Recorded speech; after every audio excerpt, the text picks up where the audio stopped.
Hey everyone, I hope you're doing well this Thursday. And it's Whitney with messengerspirit.com. And you see that I have a friend with me here. This is my friend Patty Lennon. And we are going to be talking about when things don't turn out as you expect and what that means. So many times we kind of internalize, oh my gosh, I didn't hit my manifesting goals, or I didn't crush my goals. And I think that we've been conditioned in a way to think that way and to think that we always have to be on and doing things. And today we're going to talk a little bit more about the feminine side and also how to shift your energy through that. So if you are here joining us live, I would absolutely love to know and say hi to you. And for all of you though out there watching the replay, you can always comment #replay. And we appreciate that you are here. And no matter when you watch this message is for you at the time that you see it. So if you're watching this years in the future, this is here for you. So let me have Patty introduce herself. So Patty, would you mind sharing a little bit about what you do? And I'm passing the mic. Woohoo! So, I am an intuitive coach and speaker, and I'm also a former type A banker. So, my past life was in corporate banking, and I was very linear and all those things and logical. And through that journey, leaving banking now almost 12 years ago, I stepped onto a path that was far more open and far more magical and started to uncover that I had intuitive gifts, and in the process had gotten a master's in psychology. And so now today, most of my work is focused on helping people blend brain science with what they've learned about the spiritual world and the manifestation world to help them understand why they struggle and block certain things and can let others in, and how it all works together. I love that. I think that's so powerful also to hear about. I started one way and now I'm in this more feminine way of receiving. And it's interesting because sometimes people think we have to do one thing for the rest of our lives, or we only have this one thing that we're good at. And what's great is I think we can grow, learn, and evolve. And that kind of really ties into what we're speaking about today, where we think there's only one path to get where we want, or we set these goals and things like that. So thanks for joining us today. And I know that we talk a lot about magic with you. So I'm going to ask you though, what does magic mean for you? So magic to me is the energy that fills the space between who we are as humans and what we achieve that goes beyond our human efforts and capacities. So when we have a desire that's bigger than what we can achieve just by our the little human, um, the force that fills that space is magic. I love that definition. Well, let's get into that a little bit more because we are talking about space. So, we both have been in a place before where we've set goals and we didn't quite get to the goals that we were hoping for. Best time ever. I know, right? So, if you're watching out there, let us know in the comments. Have you also had that experience? And I know that many of you watching are thinking about manifestation, and I know you're spiritual ambitious if you're watching. So we talk about manifestation, and then what happens if we don't manifest something, or we don't get to the goals that we really desire and we were striving for. What happens? Sometimes I think, Patty, and I think that you're aware of this as well, is sometimes we can have this negative self-talk that comes up, right? And then we feel like we're a bad human, or that we did all the things wrong, or what it is. And sometimes we can be in this place of the dark night of the soul, or this depression place where we think, oh my gosh, I suck, I can't do this anymore, I shouldn't be doing this, all the doors are closed, and all these things that we can tell ourselves. So I wanted to kind of just have this conversation about ways to shift and get out of this, and what this can mean for people when this happens. I know I have ideas, but I'd love to ask you, what are some of the things that are coming up for you to help people out there who have had this experience that we've had too? Yeah, and I think this is so alive right now for so many people. And I want to add to what you just described, because the way I'm seeing it show up for a lot of people now too is, especially in the type of work we do in the communities we interact in, is I thought I understood how this worked. I thought I actually had done all the right things, the spiritual things, the manifestation things, the actual like boots on the ground things, like I thought I had all my ducks in a row. I thought I did all my courage steps. I thought whatever it is that in your mind were like the things. I did all my work. I did my inner work. I wasn't unconscious this year. I wasn't unconscious through the pandemic, right? And so then there's this belief that then there's this pot at the end of that rainbow, right? And so then if the pot's not there or the pot's empty, then it's, oh, I did it wrong. The thing I thought I was supposed, clearly, like, I don't know how this works. And there can also be this feeling of almost betrayal by the universe, because you have done so much work. And therefore the conclusion is, that the universe is betraying you. And then once that sort of fades away, it comes back to, or maybe I'm not enough because I know the universe, the divine is whatever. And, I think, first, I'm a huge proponent. I have an oracle card deck. And when I was designing it, one of the cards I put in it was the pity party card, because I think there's really not a lot of conversation in the high level spiritual spaces, the personal development spaces, how important it is to really sulk. So, I mean, in terms of getting out of it, is you have to allow, from a natural brain function, you have to let your child self, the one that's going to sulk. So just in terms of what do you do to get out of it, step number one is throw yourself a pity party. Like, sit there and sulk and eat your potato chips or your Halloween candy or your, gluten in my case. Watch your Netflix. I tried to watch Billions. I started watching that because I was like, I need something that people like love and like that I can watch. Like there's a significant number of them. I started watching it a couple weeks ago.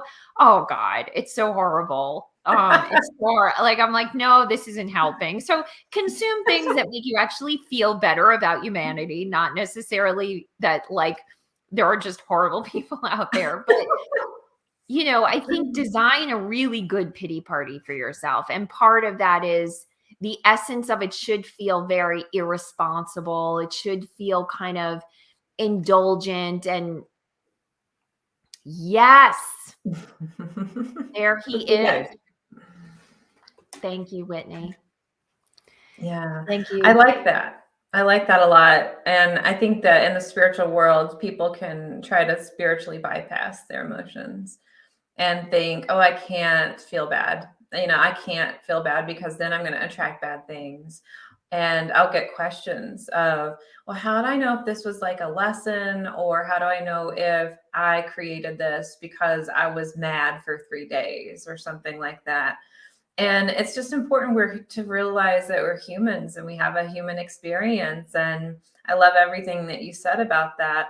I also feel, we're here to experience the world and to allow those emotions in, and also the positive emotions as well. I think sometimes spiritual people try to restrict themselves in both ways. I can't have more, or I can't experience this joy when all the other people in the world are hurting. And then it's like, well, I can't let myself feel sad or about me because other people are hurting. Or if I feel this way, then that means I'm not spiritual. It's like, yes, you are spiritual and you're human and you're in a human body to experience this and process it. And I always talk about the emotional body not understanding, but needing to purge. And it's like, I'm just experiencing these emotions. In order to release, I needed to go through that emotional field. If not, we end up shoving it down. And we all know that doesn't work so well. So that's a really great tip. I love that. Like, experience it and be in that moment. I also feel like when we're in that place where what happens when something doesn't turn out as we expect, I love that. One, be in that place, really experience that. I also think that it allows us to create more space in our life as well. And it happens in so many different things. Sometimes I say too, like, hey, put the energy out there. And the universe knows, your spirit guides know you put this energy out there. And so they'll deliver something even more magical and better. And so when we're in that place to make space, that really goes more into what you're talking about, of making space for that magic to happen, making space for our spirit guides to bring opportunities, making space for the universe to give us something even better and more. And understanding that there's these lulls in life where it can't always be an action, action, action, action. We also need to rest, and a manifestation is this place of like breath. We breathe in and we breathe out. And one of the things I always say is, you can't be a helicopter manifester. It's like the helicopter parents. You can't be a helicopter manifester where it's like, I'm gonna do all the things all the time and make sure. It's like, you got to let it go as well. So I think that speaks to a lot of letting go. And when we do create that space and we just say, I'm going to pause, for a moment, then that magic comes in. And so I would love to talk to you, Patty. Can you give an example of when something didn't work out for you and what came in during that time? Yeah. So,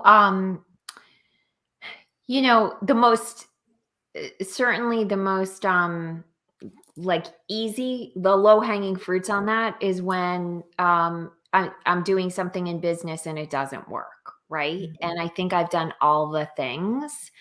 And, probably the most intense experience of that was my father passed away suddenly in his sleep the day before I was going to open my cart. So I was mid, training, offering it.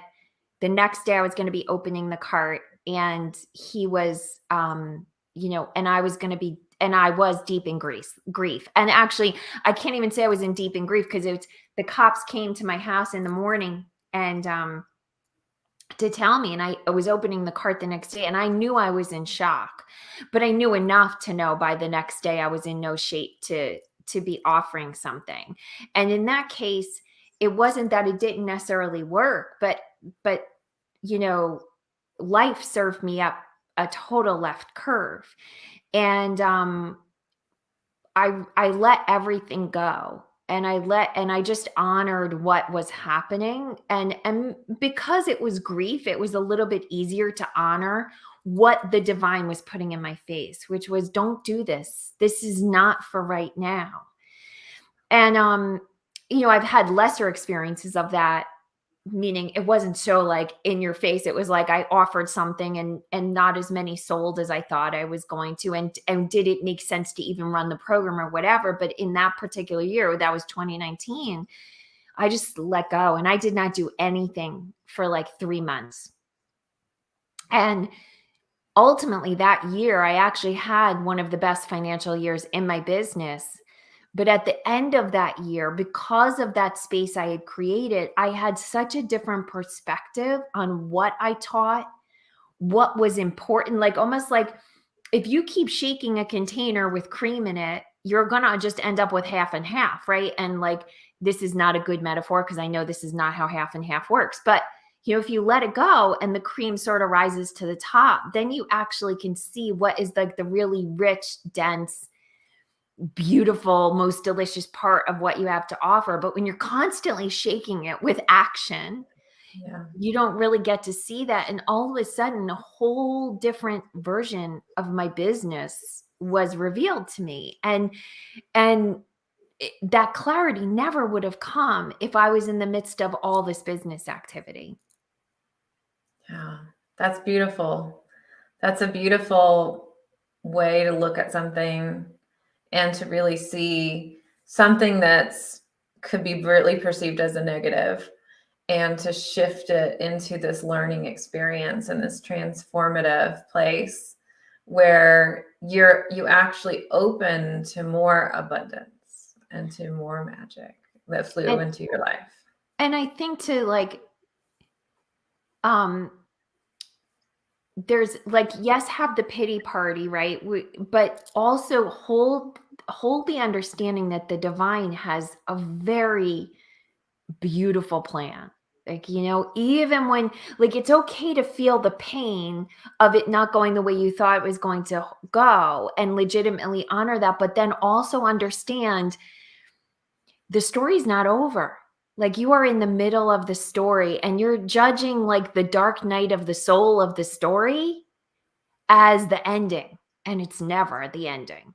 If you're not happy right now, if you're not comfortable right now, if you're feeling pain right now, it just means you're in the middle of the story. And just sometimes knowing I'm in the middle of the story, not at the end, is enough to give that space for magic. Yeah, I love that. Thank you for putting it that way. Definitely knowing there's a place of surrender that has to happen. I think for me, when I've been in those places, and I've been in those places and big moments that felt like whoa, and then on a smaller level moments too, just like you said, I like a program not having the numbers that we thought we would have, and then other areas in life of what am I going to do? Feeling like, what is it? And having that place of, you know what, I don't have to do anything. And then surrendering into that. And I think when we do, we see so many things that we can receive, which is really Yeah. beautiful. And you just reminded me of like a completely different story that I think is actually takes it in such a different direction that we maybe can talk about a different way. Yeah. So when so my son's the oldest. So when he was potty training, he wasn't doing it. It just wasn't working. And he was in daycare, and so I think there's like these false finish lines that we give ourselves. And these false finish lines Mm, conflict with the divine's finish line. hmm. So he was getting ready to go into a new room in his daycare, like by age. And if you got into this room and you weren't potty trained, there was this surcharge. There was a $50 diaper surcharge. And you would pay it each month until your child could use the bathroom. And it's really funny because, like, honestly, really, what's the difference? The amount of money I was paying them, $50 one way or the other, but like it felt meaningful. It actually felt more meaningful. Like, you're supposed to be potty trained by the time you go into this classroom, let's move this along. And so I had this finish line. And then there was also this noise and this conversation that once you start potty training your kid, if you ever like stop, it basically resets it. Like, you have to keep with it. You have to, like, don't ever allow your child to know that there's an option to, like, if you've taken diapers away, don't put them back on, or whatever the story is, right? And finally I just realized, like, I am exhausted and I'm getting angry at my child for not going to the bathroom like, it was insanity. And I just was like, I'm going to take a vacation. I'm just going to see what happens. Cause, like, I've got nothing left to give this thing. And, like, you know what? I gave myself a 2-week vacation from potty training, and he went into that next classroom, and you know what? They're really good at getting them to potty train, because you know what happens when a kid who's really socially aware is in a room with other kids that are going to the potty? They just do it, right? So Yeah. for $50, because it was 1 month, he figured it out on his own with his own motivation as opposed to mine, right? Yeah. And I think sometimes the divine is serving up a rest that we so desperately need. But because we thought there was this finish line and we thought there were these rules that if we didn't finish, we might lose out on something, Mm-hmm. we make life so painful on ourselves. Yeah, that's like the FOMO. Like, I'm afraid I'm going to miss out on this if I don't do things right, or I don't jump in and say yes. And, this comes to me at a time, even now, where there are a lot of great opportunities and I want to say yes to all of them. But I realize that if I were to say yes to all of those opportunities, then it's just going to cloud up and I'm not going to have any space for the magic. So, I think that this message is important and we can look at that space in so many different ways. And like you said, if we keep going, it's like, I think if we keep going, we're going to get sick. Mhm. And what you're saying, it's like the universe is serving up this rest that we desperately need. And I wish that we were able to see that. And I think that the more we're aware of it, we can. And the more aware of it we are, we can pace ourselves and follow that intuitive part that's telling us don't do this. It's not right now. And it's not that it's a bad thing sometimes when we Right. have all these options. It's just, what does your energy need right now? But it's beautiful because that seems to be more of like, I can choose. But what about those times where we feel like we have no choice? And so you've given some great examples of that when you feel like, what am I going to do right now? Like, I feel like I'm at the bottom and I feel like I'm in the dark night of the soul. So, Patty, I know that you work so much with making space for magic, and I'm excited to tell everybody watching that you have a book that is, by the way, going to be delivered to me on Monday. So I'm very excited.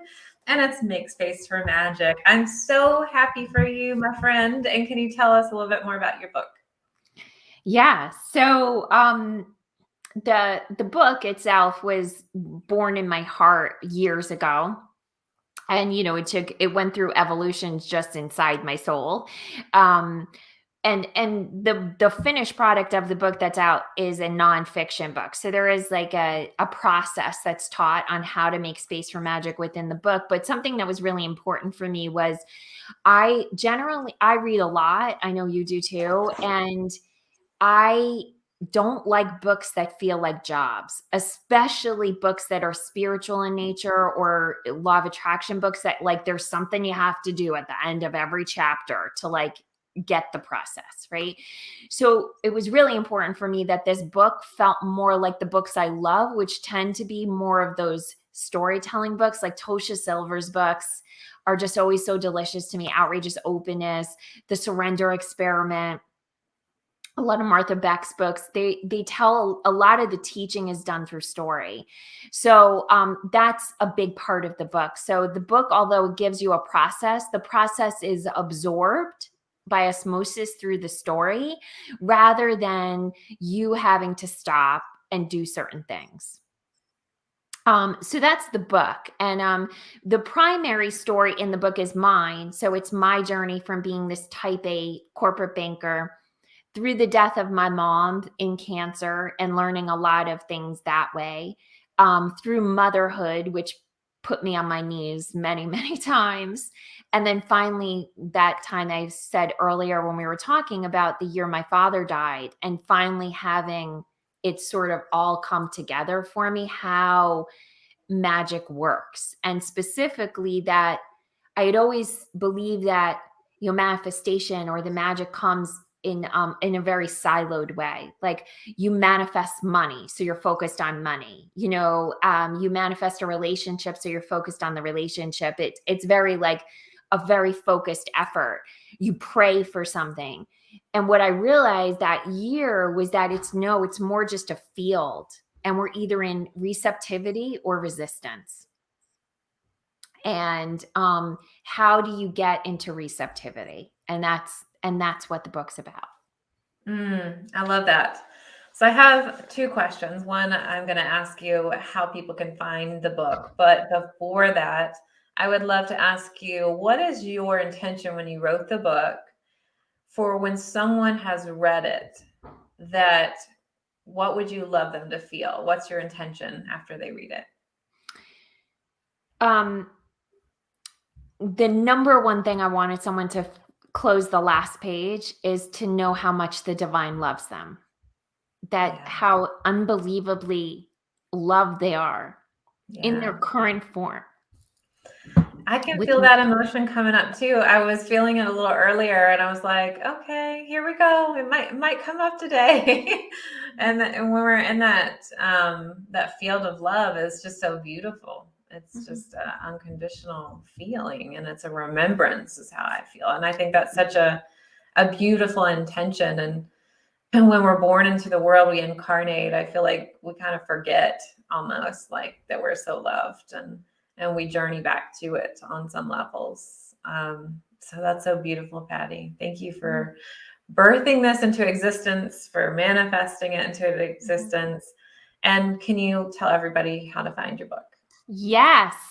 So the book is offered through all major booksellers, and your local bookstore can order it certainly. But if you go to pattylennon.com/make space for magic, what you will see there is the order button, as well as where you can register to get all the bonuses that we are offering right now as part of our book launch. So one of the bonuses you get is a training program on how to use a pendulum. So it's one of my beloved courses, Pendulum Magic. You get access to different types of trivia, and we're running contests every week where you can earn and win prizes.